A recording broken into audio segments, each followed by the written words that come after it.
Coming up on today's Zestology, we are looking at ice baths, breathwork, wellness, balance and calm in a hectic world. Ice baths have got so popular, but I definitely, personally, need to improve my ice bath game. And if you do as well, or you need reminding of the benefits, today's podcast is for you. Hi, I'm Tony. I'm an author, presenter at Sky Sports, and years ago I went to the jungle and got ill. Very ill. So this is my podcast adventure to find more energy. It's packed with biohacking, science, health tech, supplements, and some of the most well-known experts on the planet. This is something I spent 4 months of my life doing with electrodes glued to my head so that you can do a lifetime worth of meditation. Decide what you don't give a fuck about, which is something you don't care about. Some of it gets quite out there. I had some stem cells sent up to my house that I had stored, and then I injected myself with mannitol. And we even hack hangovers. Alcohol is poisonous. So is water and oxygen in the wrong dosage. So that's my podcast, Zestology. Live life with energy, vitality, and motivation. Hello again. Yes, I'm still in Thailand. It's night time. It's about 8 p.m. I'm strolling around in our little garden here, and you may have sensed that I'm talking in quite a low sotto voce tone. And that is because me and my wife have taken it in turns over the last couple of weeks to do a little trip away and go to the neighbouring island. So I went away last week to Koh Phangan and went and stayed with Brett Moran, who is a friend of Zestology, and we recorded a podcast which is coming out next week. And then I had a night on my own as well. And she's over there this week. So I am home alone, well, not home alone, but home with Stan and in charge of Stan. So he's asleep right now. And I can see him through the mosquito net doors from here. He's out for the count because he's had a swimming lesson this afternoon. He's very tired. And I'm just prowling around in the garden recording this podcast. So life is good. We've been here 3 months exactly now. We've got another couple of weeks to go. And ice baths are on every corner here in Thailand. It has become such a big trend. And it is so much fun. I've spoken about ice baths quite a bit over the last couple of months on this podcast because it's the sort of thing that people it seems to be part of their social life here. Go and do an ice bath, have a little chat. There might be a fire pit next to it or a sauna or something. You can have a chat in there as well. And I do love it, but I get tired afterwards. So I was very, very pleased when Marie Gough reached out and just said hello and shall we do a podcast, because she'd seen a post that I'd done on ice baths. It's sort of obligatory Graham content when you get into the ice bath, isn't it? And Anna, as you will hear, has a fascinating story around breathwork and ice baths. She is married to a very famous ex-international cricketer, Darren Gough, and I'm not sort of giving away any secrets by telling you that, because she starts this podcast by telling a very personal story of how she got into all of this. And basically, back in the day, they didn't look after the families of international sportsmen and women the way that they do now. And that meant that she was left on her own for about 9 months of the year with a small family and a tiny little baby and the press on her back. That's pretty intense. So I'm not going to ruin the story. It is a really good one, and that is why she got into all of this. And from deep personal experience, great training, she obviously knows her stuff now. I think she's in the ice bath for a bit longer than I am. but maybe I'll work up to how long she does at once. But let's talk ice baths and meditation. I'm gonna creep back through the garden to the house now, and I will come back and chat to you at the end of the podcast. But as for now, here is Marie Gough on Zestology.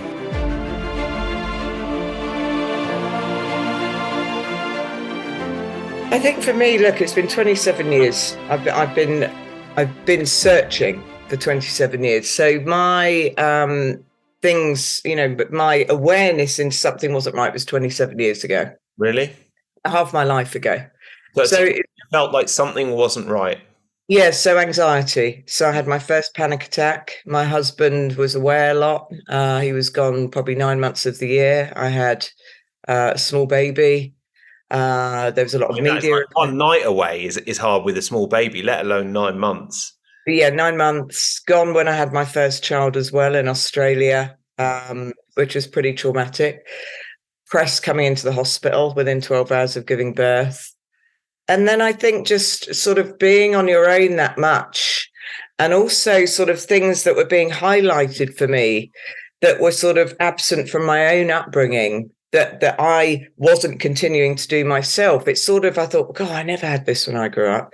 And it was just sort of those layers of sort of, being on your own, this huge media storm going on with whatever my husband was doing, with his work, the attention that was sort of putting us under, not only internally in our homes, but externally every time we walked out the door.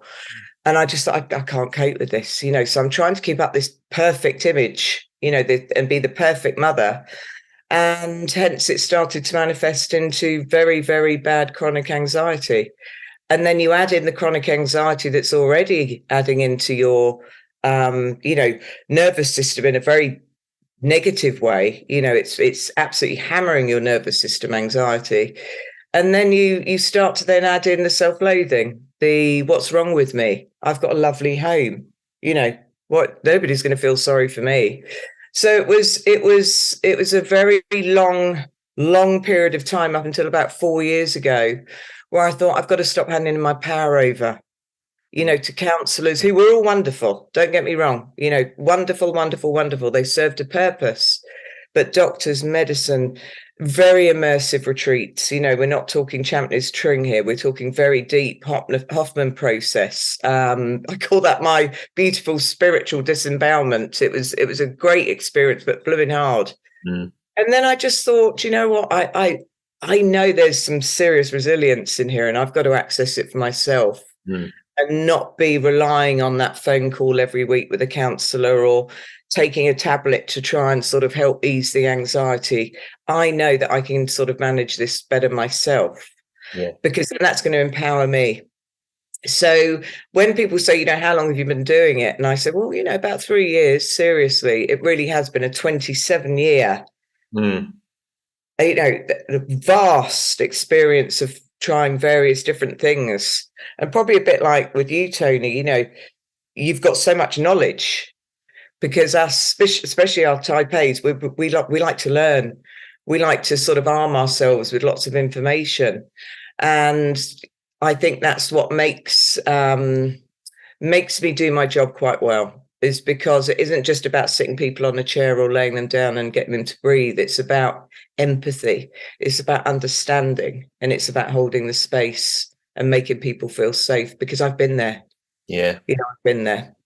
So the burnout stuff is really interesting there, because I mean that's classic. It's not necessarily laid up in bed, although it might be, but it's tired but wired, exhausted, self-loathing component. And of course, when you're sort of so frazzled like that, there's so much emotion going on, and what you need is an outlet for it. You need to be able to physically release it, like a dog that shakes itself when it's in a fight or something like that. And that, I think, is one of the things that breath work does really well. It's a physical way of releasing. And then if you combine that with the cold as well, that's where you found a great outlet. And I think that's why it resonates so well with people. Yeah, and I think that's a very interesting point you just made, because I was reading something the other day about, at the moment we are pretty much living in a state of sympathetic drive, so fight or flight. One, because we're not breathing properly to start with. So people go, well, I don't feel anxious. But then when you assess how they're breathing and you go, well, are you sleeping well? Do you feel tired quite a lot? You dig a bit deeper. You start to see those little nuggets of things that are just looming in just very slowly, that I know all too well that can be sort of, if we don't start to manage that and you just keep on pressing through, that can really start to exacerbate into a bigger problem. But if we think of animals in the wild, if an animal's chased and they move into that sympathetic drive initially and their heart's pounding, if you watch these wildlife programs, they do that sort of, once they know they're safe, they do that sort of shake to get rid of that energy out of them. And then when they know they're safe, they go back into their more parasympathetic, their calm state. But as humans, we're struggling to find that space to go to. So for me, connecting with my breath, and it sounds a bit brutal, plunging myself into extremes, and I mean extremes, it's a very good way of shutting down my mind and bringing me back into my body. Yeah. It's so funny, isn't it? I'm sure that like a massive majority of the people who are attracted to Wim Hof style practices are very driven, motivated type A's. And I mean, I originally trained in NLP almost 20 years ago, and it's same thing. Someone said to me when I first started learning, you know that like, a lot of the people who do NLP are real type A's because they want to find the solution to the problem. You know, they kind of let it all go.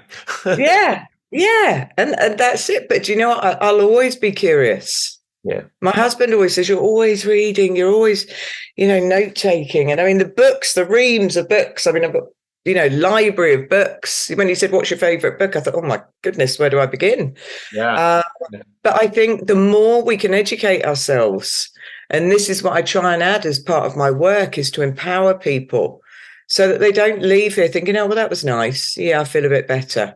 I want to leave them so that they've got the tools and they feel that they're able to sort of move through their day with a bit more. And I don't like to use the word resilient because that's sort of implying that they're not, they're weak. They're certainly not. It's giving them tools that are going to make them feel able to cope and manage the constant barrage of stress that we're all sort of trying to juggle our way through our day, and allow themselves to give themselves time to settle the body a little bit more in the mind, which a lot of us aren't doing. So obviously your husband is still in the public eye, and he's we can talk about your husband, can't we? Yeah, not much because not much. Yeah. No, it's not about a lifetime of that. I just wondered because I know that he's involved in coaching now, and I wondered if you sort of say, "Hey, mate, you should try this stuff with your charges because this would really help them get into a good mindset." No, I've done it. No, do you know what? I've done it. I'm sure they'll never speak to me again, the Yorkshire lads, because when he first took over there, so he's literally running the whole show. So for him, it's been a big task. It's for him, he's almost stepped into the uncomfortable because he's an entertainer. Yeah. Whereas now he's not being everybody's best friend. He's managing, he's directing, so it's a very new role for him. So we did a day up at Skipton at Broughton Hall, which is the most stunning setting. And we did a wellness day for all the lads about this time last year. And they had this humongous ice bath that you get like 10 big burly men in. Yeah. And I was doing the ice bath facilitating for them there, which was, and then we did drumming, like shamanic drumming. And it was just, yes, there were bits of it that they thought, like the forest bathing, they're a bit like, this is a bit strange. Yeah. Again, it's just it's just opening your eyes up to things that are a little bit different that maybe one day, and we were saying that to the young lads in the team who were probably thinking this is all just a bit woohoo. Yeah. One day you might bring yourself back and you might remember that experience and you might need it. So really be as open as you can. So yes, I have done it. And I think we're planning on doing one for the females as well now, which will be brilliant. Yeah. So yeah, love it. Yeah, it's funny, isn't it? Because it's actually something that very much appeals to some of the wellness practices that are featured on this podcast. Definitely more women than men get involved, and for this is something that fellas like my mates absolutely love. And actually, I spoke a couple of weeks ago on a podcast. I organised this for my mate's stag do. And we all did it in the garden, and some of them did not want to do it, and were trying to. Drinking at 10 o'clock in the morning instead of coming out and doing it, and I made them. And then afterwards, a couple of them just sneaked up to the woman who came and did it for us and said, that was one of the best things I've ever done in my life, which was so fantastic. They were so open. They'd loved it so much. Yeah. I mean, the benefits are astounding, and I think we're driven by fear too much. We're driven by fear. And I say to everybody when they go, absolutely no way, there's no way, absolutely no way I'm not doing that. That's crazy. Just let me help you get in, please. Let me help you feel the experience, because it's not just what you get in that immediate, once you get out, that dopamine and all of those beautiful transmitters, hormones, all of those things that happen in the body. It's what it gives you during your day, during your life, when you feel that stress beginning to pile in. You remind yourself that you can control your stress response a little bit better by using your breath, because you can't get into the cold if you're not managing your breath. If you get in and you start to gasp and you're not going to last, you're not going to last in the tank. You're going to have to get out. So it's all about, everything for me, Tony, stems from how we are breathing into the body. That to me is like the roots to our well-being. And then all of these other beautiful practices, the cold, brilliant nutrition, meditation, all of these things are like what feed, what layer up from those roots. That's what makes the trunk of the tree even better. But the roots to me are the breathing. That's the basics. It's, for me, I don't know if this is the other people, but for me, it's that second bit. The first bit, you get out of the ice, you feel it. Yeah. That is a physical sensation that is blooming lovely. And I tell you, it's a lot more lovely in 30-degree heat than in -2. Like I'll be doing in a minute. I'll take a picture and send it to you, cracking the ice. I'll send a picture to you of where I'm doing it here later on. Today's podcast is brought to you by Bond Charge. I have wanted to team up with them for so long because it's such an easy sell for me. When you use a company's products, it's just very easy. And I've been on board with blue light blocking glasses ever since I was told about them. I think Luke Story told me about them about 7 or 8 years ago.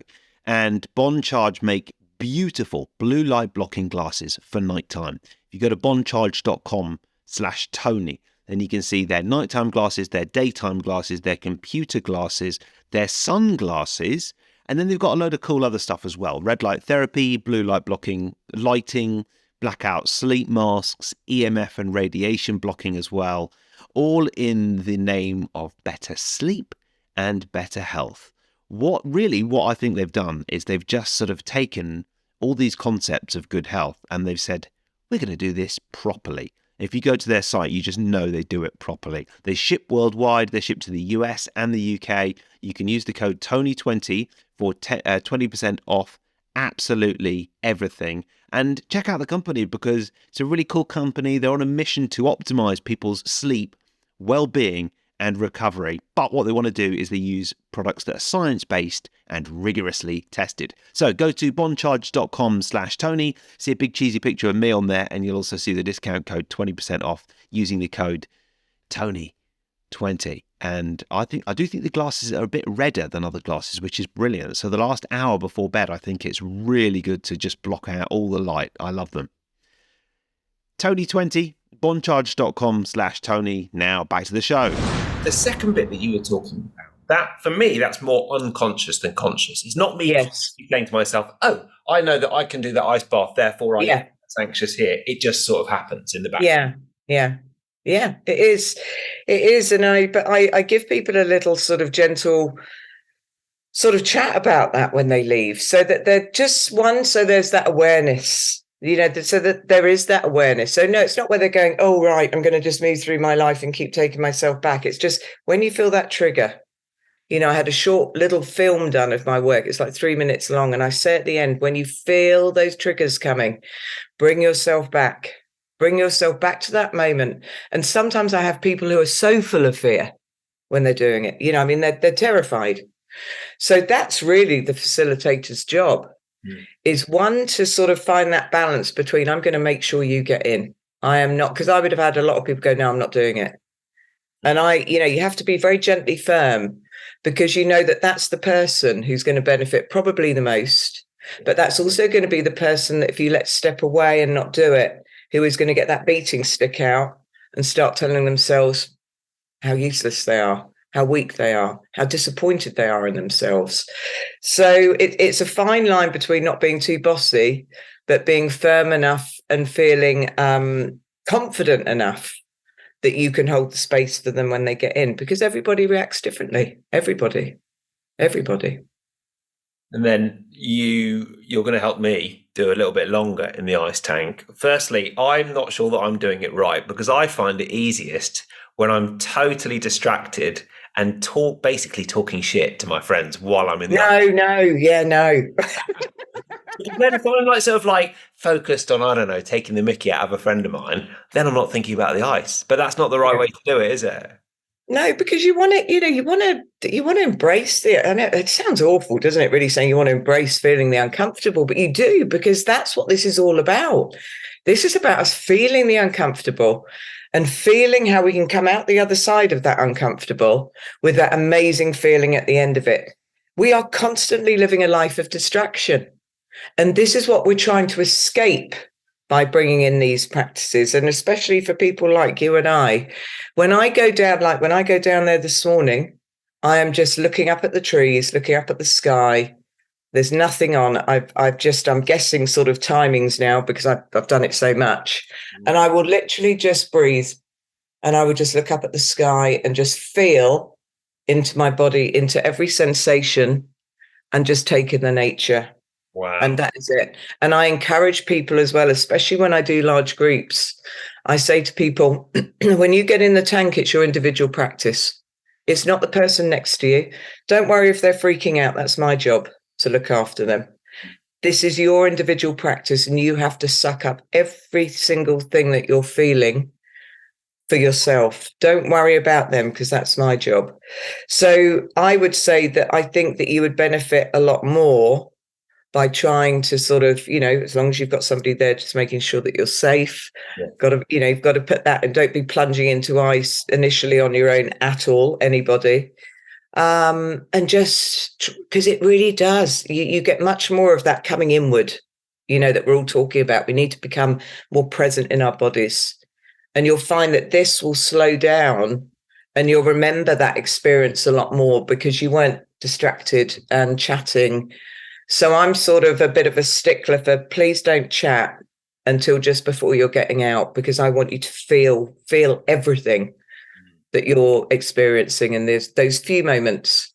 Oh, I can't wait. And being the romantic that I am, me and my wife have got a Valentine's date on Thursday, and we're going to go to a place called Amber here on this island, they've got lovely saunas, steam rooms, all the rest of it. And we've done that. Yeah, we did that in Canada. Brilliant. We did this. Yeah, it was brilliant. It was a Scandinavian spa, and it literally was like almost a bit like Nine Perfect Strangers, that program. You couldn't talk. Okay, we weren't allowed to speak, which was a bit odd. No mobile phones.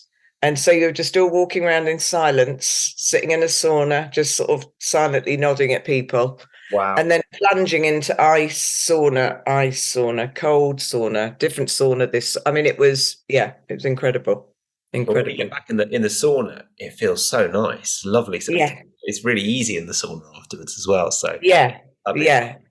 Yeah, it is. The thing is that I would also just add to that is because a lot of people say to me, do I go straight into the sauna as soon as I get out the cold? My advice would be no, just gently get a bit of regulation, a bit of natural warmth back in the body, just so you adjust, because you're shocking your body with both of those. Yeah.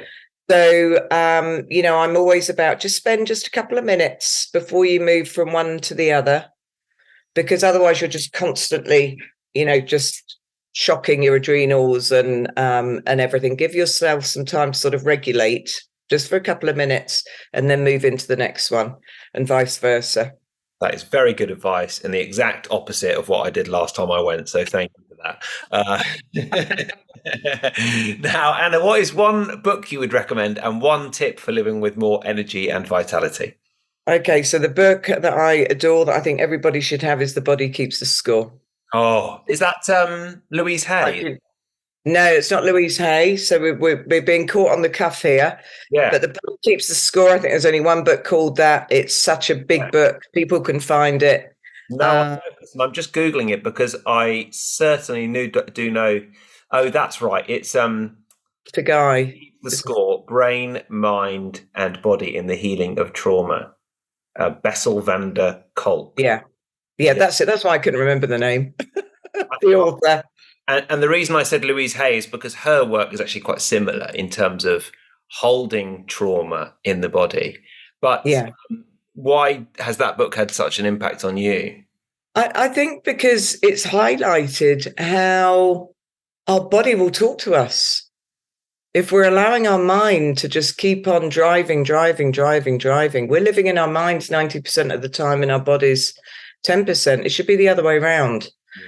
And eventually the body is going to give you some sort of indication. That's why there's such, huge amounts of autoimmune issues, aches, pains, digestive issues, disease in the body.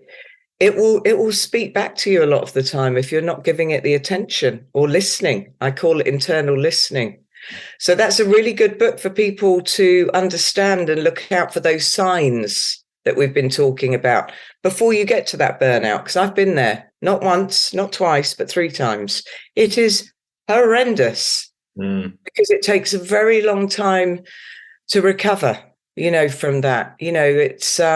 It's just about listening into your body a little bit more. But that's a really good sort of quite easy, not too sciencey, but it's a really good book for everybody to probably keep and have. So now, what was the other one? A tip for more energy and vitality. I wonder what it might be, Anna. well, obviously, God, this will come as no surprise. Well, do you know what? A tip for more energy is connect with your breath more. Do your research on functional breathing. I'm all about, listen, you don't have to get in touch with me. There's loads online. Do your research on what is functional breathing. People think I'm breathing all the time. What is functional breathing? And also, the cold. Yes, the cold. We don't get we haven't had anything this winter. Why? Because I'm sure it's because we are implementing these little practices into our day that are just boosting our immune system as well. I'm all for longevity. It's not just I want to live a long life. I want to feel as well as I possibly can. But then one of the biggest things, on top of that, because some people might go, well, I don't want to do that. We can all tune into our breath. But the other thing for me is take your foot off the pedal sometimes. Just be gentler with yourself. The biggest lesson I've learned is to allow myself to go, I'm not going to do anything this afternoon. I'm going to look after myself. I never did that because I felt guilty. So I would say, some inner gentleness with yourself and patience, to me, is definitely hugely important for people without any guilt, because I think we all feel very guilty if we slow down. So yeah, very important. Yeah, there's an Elon Musk quote which goes along the lines of, nothing of any consequence was built by people only working 40 hours a week. I want to work a lot less than 40 hours a week. That's what Yeah, and the thing is, I'm sure you're like me, you look at people driving away and it's mad on Instagram and it's real city and I just think, no, we've got to create some inner peace. We really do. It's so important. Right. So, well, I will let you go to your ice bath. Enjoy. Yeah. And it's really nice to talk to you. I will let you know also how it goes on Thursday. And I'm going to not do what I normally do and distract myself. But I'm going to actually tune into the discomfort. And where can people find out more about you and everything that you're doing? So, well, over on Instagram, I'm annamarie.gough. And then I have a website, which is, www.annamgough.com. Brilliant. Facebook I'm on as well, but I'm not too hot with that. Well, so, as you said, you can't be on every platform doing everything all day long and have a life and do less than. So, listen, enjoy that ice bath. Yeah, thanks ever so much, Tony.